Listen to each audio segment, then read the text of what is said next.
everybody. Welcome to episode 9 of the Ilizwi Moja Africa podcast. So, my name is Tlindi Mthembu, an academic reviewer from South Africa, and allow me to introduce my co host. Here Rianga is a youth program specialist, author, and leadership coach at Shuja Rising Consulting, hailing from Kenya, as well as Gcinile Zinisa, who is a budding ecologist from the Kingdom of Eswatini. Thank you for tuning into our podcast.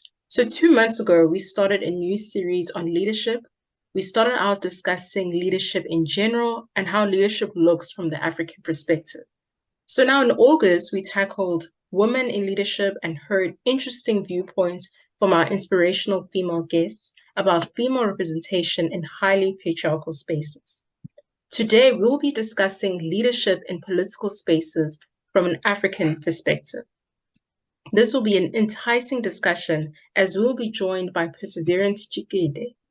So Percy is a medical doctor with a strong sense of public service. He works at a public hospital where he provides care for the community, and he also hosts a weekly radio show on health and disease. Dr. Perseverance's dedication to community health has been recognized by the Mandela Washington Fellowship, which he was awarded in recognition of his leadership and commitment to positive change. So welcome to our podcast, Percy. Thank you so much, Lee. Thank you so much. It feels good to be a part of this. Great.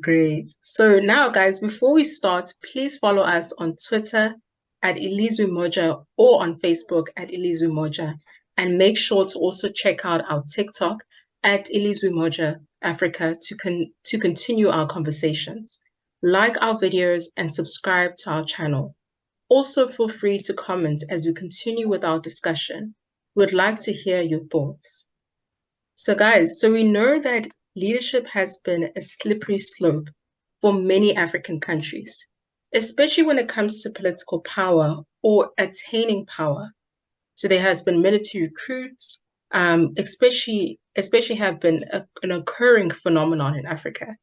Statistically, out of at least 242 successful military coups that have occurred globally since 1950, Africa accounts for the largest at 106. This year alone, Africa has experienced 2 coups, with most recent being Gabon. This brings the total number of coups in the last 4 years to 7, with the majority taking place in Western Africa. So with that being said, what conditions could be causing these military coups to occur? So I just want to know from your point of view, what could be those conditions that could be causing those military coups? So I think I'll take this first one. So one of the things that I think, or maybe I can break it down into 4 major things that I've seen contributing to Africa having so many coups. So number 1 is leadership gap, or more so leadership failure. You realize that most of the time, in fact, a coup really is a certain group of people that are saying, now we want to take over leadership of a particular organization or country because it is not being led properly. And you realize that in a number of African countries, we have so much disputes over leadership, and the general consensus among the population is that there is failure of leaders, in really taking up their leadership roles in providing for basic social amenities and things like that. And I know these 4 things that I'm talking about will pretty much intertwine. And then the second one is democracy. And I know a majority of our African countries are sort of democratic, so whereby we vote for the leader that we want. But you realize that most of these coups, especially the recent one in Gabon, came after somewhat a disputed election. So it's coming from people that are a little bit disgruntled over how their democratic power is sort of not heard, or the democratic voice is, it's sort of meaningless. You vote, but your vote doesn't really matter because somehow people have a way of rigging elections or cheating their way to retain power. And you see that in some of these countries where coups are occurring, really the leader that have been there have been there for many years, and somehow it calls to question whether democracy is really happening if someone can rule for 30 years or something like that. So you're like, are people really loving that person that much that they keep voting them back in? Or if someone found a way, of manipulating the system so that they can stay in power, things like that. And then the third one would be poverty. I mean, we all know that most of our countries in Africa are third world countries, and people are struggling for jobs, for healthcare, for education, housing, basic things. And when people are disgruntled, then it gives people ideas, of saying, I think maybe a leadership change might be the way to go. So, and the fourth point is one of external influence. I think sometimes we may not know much about about ongoing coups and factors that are leading to them, especially if you're in a country where this thing like these coups are occurring, because most of the time the public is unaware. This is not public information. You won't really know who's pulling the strings and all sorts of things, but you realize we can't really undermine external influence. I mean, of course, it's obvious, it's out there. We have big powers, and bullies amongst us, and certain countries that want to benefit uh, particular resources, natural resources that are in our in quotes poverty-stricken African countries. So when they feel that they can't align themselves well with one leader, and they can align well with another leader, you can't rule out the fact that they might coup out the other leader in favor of the other leader, and so on and so forth. So you'd obviously hear in the media, on social media especially, of especially in the French francophone, or the countries that were colonized by France, in West Africa, you'd hear about French influence, how the French military is in some of those countries, to help them with their terrorist groups and things like that. And their public, when you see them celebrating some of these cool victories in courts, you'd see that they've placards against the French government and its influence in their countries. In other places, we hear of other big powers, the US, Russia, and so on. Sometimes even mega or giant corporations in the world, that have their business, depending on some resources in particular countries. They could be, have a hand, driving things from the background, to try and tilt, certain leadership in their favor. So these are things that we also need to think about when we are thinking about the reasons or the causes of some of these military coups. I like what you said, Percy. Let me just add something on. I was reading this article and it was describing military coups as the furtherance of politics using other means. So usually see military coups as disrupting politics. They're outside of politics, but they're actually the furtherance of politics. Because what is politics anyway? It's who controls what, where, and how. That's like a basic definition. It's the who's ruling the country. So when these junta leaders come into power, whether it's by military force or whether it's by elections, then it's political.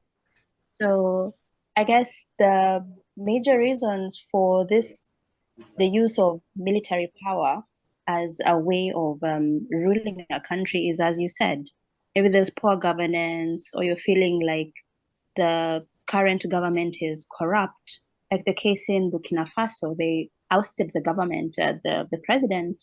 They had actually two coups last year, one in January, one in September. They're like, this government is not dealing with the Islamic threat. And then the military leader came in January 2022, promising that we'll make sure there's security stability. In September, he was overthrown again by now the current president, Captain Ibrahim Traore, I believe. So it's like, you're not doing what you said you'd do, so here I'm taking power now. So it's like, if this government is ineffective, then I think military, they come in when they're feeling like this government is not doing what it promised to do. And to add on the point of neocolonialism, as Percy mentioned, is also another reason for the rise in military coups. Our African fathers, our forefathers, when they were gaining independence in the 60s, they quickly realized that the independence was mostly in name. They had political independence, but economically, they were still tied to the West, whether it's countries like Britain or France. And indeed, today, France is still deeply has its fingers in the Francophone countries, its former colonies, who incidentally are the ones who have been experiencing coups in West Africa over the past 3 years. So these neocolonial interests are still at play. So long as there's a leader there who is not serving the interests of whatever colonial master, whether it's in the West, then puppet leaders, these military, these guerrilla warriors, the soldiers, they are armed with weapons from the West to oust current sitting presidents, to put in people who will support them. So I really feel that neocolonialism, as Percy was saying, it might seem like it's a gone thing, but it really plays a lot in the military coups that we're experiencing to date. And yeah, that's such a valid point, Harry. Like the fact that you pointed out the aspects of neocolonialism, and the fact that Percy as well pointed out very valid points on poverty and just leadership, which is quite corrupt in aspects of leadership in Africa, as well as having leadership that doesn't exactly provide those basic resources for us as Africans. Those are conditions or aspects that could lead to military coups, and I'm very, just interested in that. And we can see in the example of a group of Malian colonels who, led by Assimi Gota, ousted the president of Mali. The coup followed anti-government protest over deteriorating security, contested legislative elections, and allegations of corruption. So that is just what you guys just articulated there, a prime example of how people would go as far as to creating a military coup. So bearing this in mind, are they better? Like, can we say that military coups are essentially, making things better, or are they making things worse? Are they making leadership in the country better? So I think to answer that, my answer would be absolutely not. We are not any better, from after the coups. We don't really get leadership that's going to do any better. And I don't even know why. Maybe one of you guys might be able to assist me with the reasons why. But you look at all the countries that have gone through coups. Already we've spoken about an example of Burkina Faso, if I'm not mistaken, where they could in early in the year, and later on, late in the year, in September, the one that got it in was also cooled out for the same reasons. And taking an example of my own country, Zimbabwe, we had our own coup that was not a coup. At least that's what it was said to be. That's its name, coup, not a coup. In 2018 November. So this coup was on the late Robert Mugabe, who's a legend in some circles in Africa, having done lots of good things, I guess, for the country, but later on in his years, as what we talked about, that leadership gap and that failure, there's a failure of execution and there's a failure of succession. You're failing to execute your role as a leader, and at the same time you're also failing to move on. Like, yeah, you've done a good thing, now move on so that others can take up the mantle and they can lead. So I think at that point he should have been president of Zimbabwe for more than 30 years. It should have been more than 30 years, maybe 35, 36, or somewhere there. And he was called out by his own army general. And the guy who was vice president, now our president, became president following that. And honestly, to say that after that we have enjoyed, better service delivery, better governance, better leadership in my country, better provision of social amenities, that's a stretch. I don't think we've seen any meaningful improvement. At some point, at some level, when the like soon after the coup, it felt a little bit refreshing. Like slightly different people up there. It felt a bit refreshing, and people honestly thought, "Oh wow, now we can actually turn, the tide and be better." But a couple of years later, we're still in the same mud. And recently, this August, with elections, they were also disputed, and like it's a mess. Nothing really is going in the way that we, young people feel that things should go. Young people want security, they want jobs, they want healthcare, we want housing, we want all sorts of these things, and you don't see the light, like as in like the leadership that you have right now, which is a leadership that came on after the coup. You don't see them improving in any way with what was there. So my long and short answer really is no. I don't know why, but no, coups don't give us better leadership. I'd like to agree with you on that, but also be a bit optimistic and say maybe time will tell with the current coups. So I'm agreeing with you, no, because I'm thinking about the instance in Uganda. So the current president, President Museveni, he didn't come into power necessarily through an outright military coup. It was more of an insurrection, right? He rose to power, guerrilla tactics against the dictator Milton Obote, and that's how he came in 1986. But the guy has been there for 35 years, or is it 36 years? And I don't know if Uganda is any better or not. I just wonder.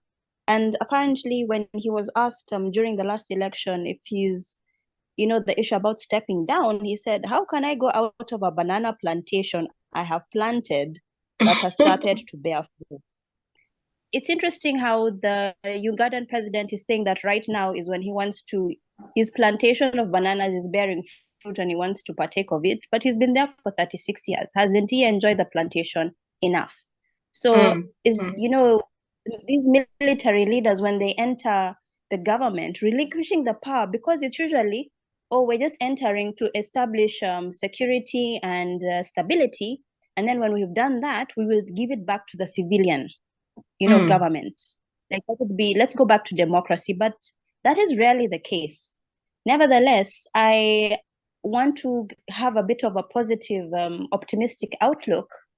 I was listening to the current junta leader for Burkina Faso, the Captain Traore. He was in an international meeting and he was giving his remarks as the president, and he was talking about disentangling himself, like detaching himself, the country, not himself, the country from francophone influence and control. Like you're not going to pillage our resources. You're not going to get access to our minerals. And I thought that's a good thing. So I hope if military regimes can now do beneficial things like those, maybe these new military coups will have different results than the previous ones. I think we managed to capture great points, just the aspects, the ideas of how the military coups, I actually kind of equate it to how people see these liberation movements. We celebrate them, we're like, oh my word, they've taken us out of this like messy situation. And then when they really settle in, that's when we kind of start picking out the different issues. We start thinking, oh, wait a minute, they didn't help with service delivery. There's no improvements on this aspect or that aspect. Or it could be the total opposite, where there has been improvements, where we can see that there's an adjustment, where we can see that there really is a difference in the previous leadership. So these are the kind of things that is interesting to kind of see whether military coups are progressing or not. But bearing this in mind, guys, we've also seen these coups being led by US trained officers, right? So you have the external interventions being involved. We've seen them in West Africa. We've seen US operations were designed to promote stability and to, tamp down conflict and extremism. So for more than 20 years, this has been the rationale for pouring money into countries like Burkina Faso, Niger, Mali, and beyond. So, however, the US military hasn't shown any ability to actually achieve these aims through its policies. So, are external interventions like the US necessary in changing corrupt leadership in Africa? And I think Percy even pointed out in the beginning around external influence in concern with the conditions that could lead to military coups. So bearing this in mind, and I like that you touched on it, Percy, are they actually helpful? Like, what changes should take place to improve Africa's politics? Are external interventions part of those changes that are needed to improve Africa's politics? I would like to say that I don't think there is a problem with foreign powers intervening, but it needs to be within a specific scope, because also every country is sovereign. So you're not allowed to just come in with your own policies and interfere in the sovereign nation. But having said that, I feel that the external intervention should not be from the West. Why can't it be from fellow African countries? Like these West African coups, what is ECOWAS doing? You have the Economic Commission for West African States. So where is that? They're supposed to deal with economic, political, and security issues in West Africa. So why can't there are 15 states inside there, and some of the states that have had coups over the past 3 years are within there. So what are the neighboring states doing to intervene, doing to assist, their fellow states in the ECOWAS? So I feel that if it's supposed to be intervention, let it be local. You see, like what happened in Uganda during the reign of Idi Amin. It was the current president Museveni had this guerrilla group in assistance with the defense group from Tanzania, and they invaded Uganda and they overthrew Idi Amin. But you see, it was an East African affair. It wasn't somebody from, the West who, it's like, no, we are dealing with it ourselves. So I'm not against interventions, but why can't it be African nations that intervene within their regional bodies? Because then we have each other's backs, we have each other's interests, instead of somebody coming from outside, and when they interfere, they have their own agendas. So that would be my take on that. I just want to jump in there and probably answer the question that you just gave, Harry. The reason why we can't have sort of African influence in other African countries is something Slee already mentioned. This thing of liberation parties, these liberation parties. I'm sure you mentioned something like that.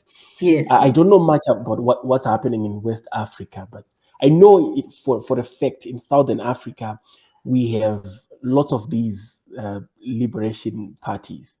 We have one here in Zimbabwe, in the form of ZANU-PF. We have one in South Africa in the form of ANC. We have one in Zambia as well. I'm not so sure the name. I know we have one in Mozambique, in Namibia, and so on and so forth. So you realize that whenever there are issues where maybe issues of legitimacy or elections or things like that, like take for instance, like this recent one in my country, the recent election. So SADC observer mission, the SADC observer mission came out guns blazing, saying no, this election was flawed. The fundamentals of democracy were not followed according to the law of Zimbabwe, the electoral law of Zimbabwe, the constitution of Zimbabwe, and according to SADC, rules on elections. It was flawed, and many other missions from West African countries, from the West, so that the EU and AU and all sorts of also had similar sentiments.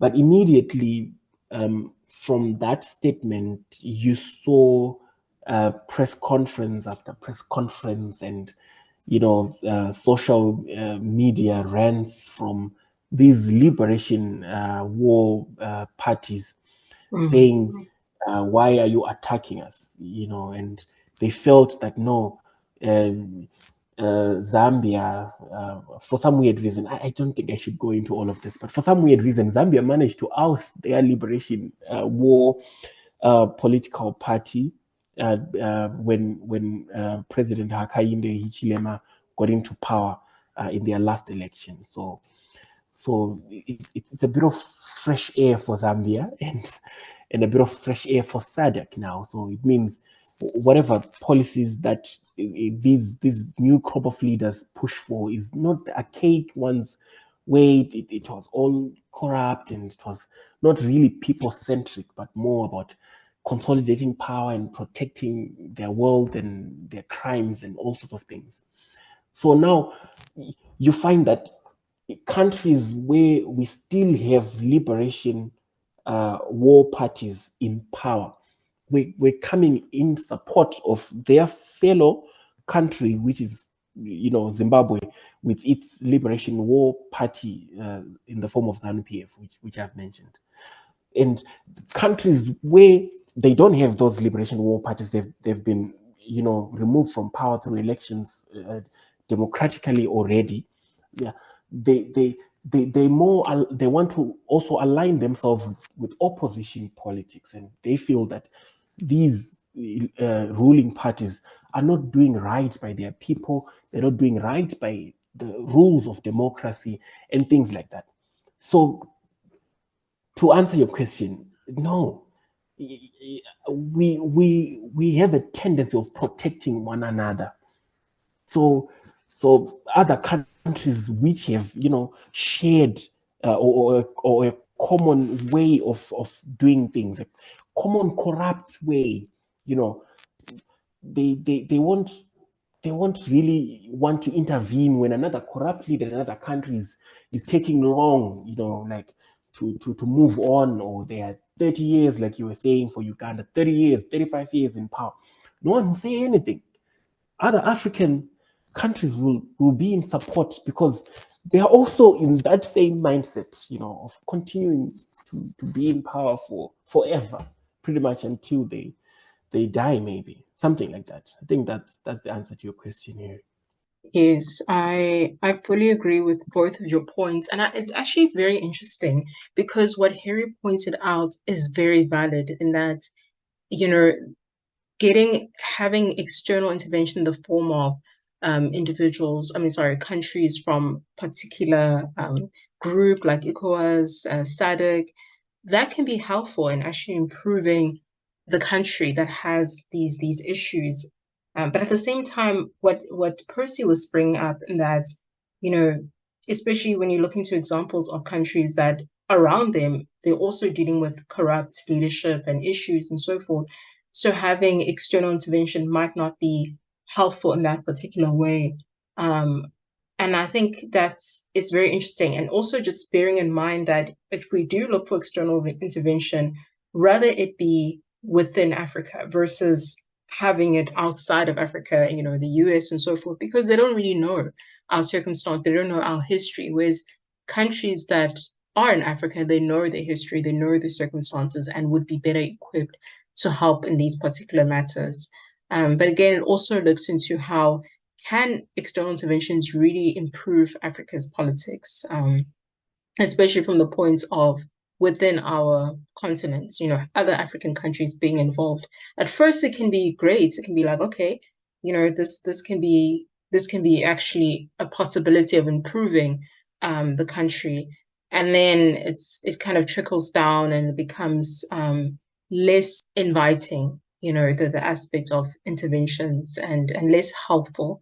But there's both aspects. There's both approaches that we can see it, and it's very helpful. So, with that being said, guys, this has honestly been such a riveting discussion, and I just want to hear if there's any last remarks before we end off. My last remarks really is we need to look within. I think all of this, we've talked about influence from outside. We've talked about, how can our African brothers help us in times like these? And I think at times let us look within. We have good people that can lead, within within our own African context and in our own countries, in our own ways. And I feel it's probably time for the young people, to start taking up some of these political roles. But for a long time, young people have been so disenfranchised and cast out of the political arena, and we continue to have our old madalas, these old men and women sometimes, in politics. But I think as young people, it's high time we force, an interest. We force our current leaders to also look at us. It doesn't need to be like at the top, like presidency or whatever, but take up like a counselor role. Take up something small, community leadership even.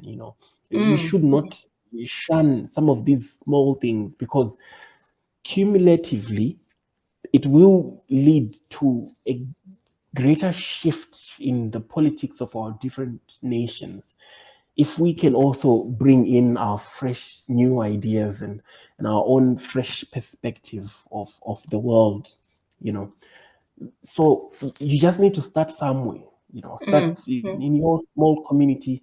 Take up a role, a volunteer role in admin, in a counselor, or things like that, and you Yes. can start to have a voice in leadership, and somehow probably we might end all this thing of coups and corruption and all of this, if we have people who are willing to serve it, even at community level, because those are the leaders themselves, people who know what matters. And what matters is really that people have people have good leaders that are concerned about their needs, even the small things, not just about consolidating power. I think that's it from me. I agree with you, Percy. It's time that youth stepped up and took up positions of leadership, whether it's in the community, it's in the family, it's in government, wherever they are in their places of work. I guess they are the ones to bring the change that they want to see. And hopefully, because they have a fresh perspective and they're not shackled per se to the old school of thought of colonialism. They're a bit untouched by it. They have this global mindset. Yeah. Then I believe it will change the political landscape, which is why I think I know I'm mentioning it a lot, but the junta leader for Burkina Faso, this Captain Traore, he's a young person, and maybe that's why he dared to just tell President Macron to his face that, yeah, I'm cutting ties with France. You're not touching our minerals.